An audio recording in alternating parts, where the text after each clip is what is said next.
السلام علیکم ورحمۃ اللہ وبرکاتہ۔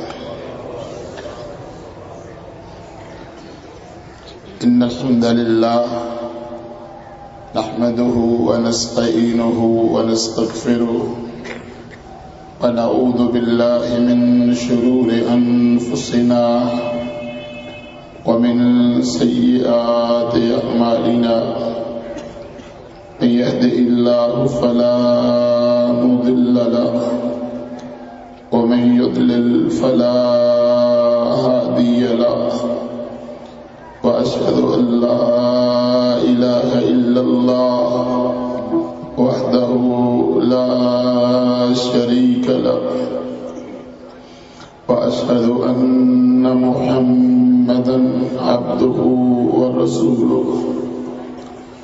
أما بعد فإن خير الحديث كتاب الله، وخير الهدي هدي محمد صلى الله عليه وآله وسلم، وشر الأمور محدثاتها، وكل محدثة بدعة، وكل بدعة ضلالة، وكل ضلالة في النار.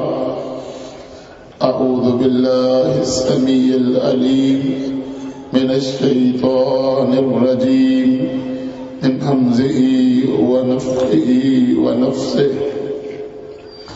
وامتازوا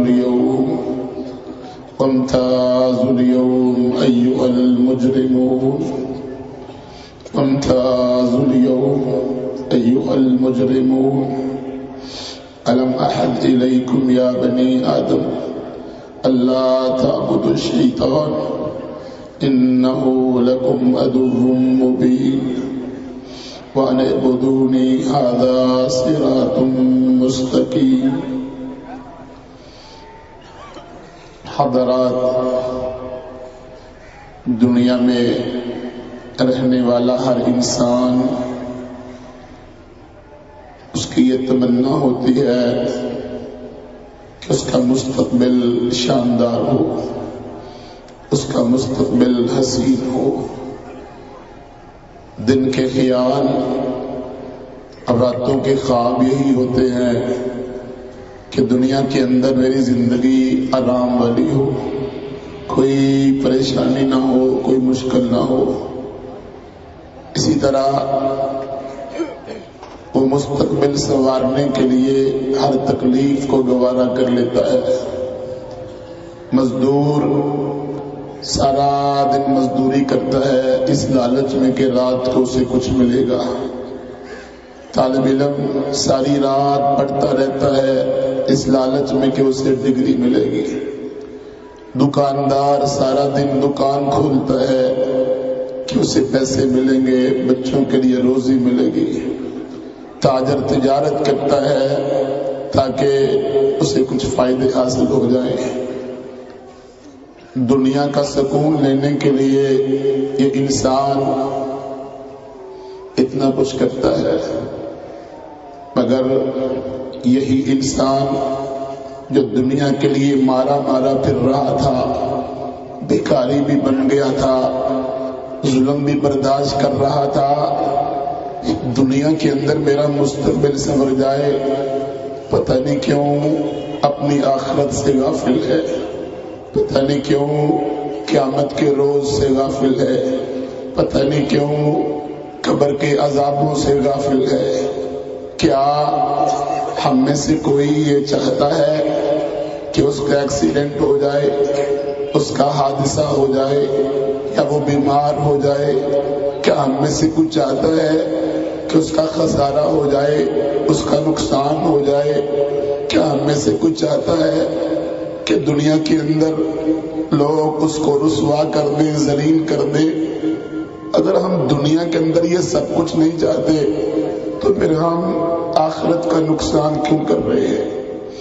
ہم اچھے بھلے عقل مند ہیں، ہم کوئی پاگل تو نہیں ہے، لیکن ہمیں یہ فکر کیوں نہیں کہ آخر ایک دن ہم نے قبرستان میں جانا ہے؟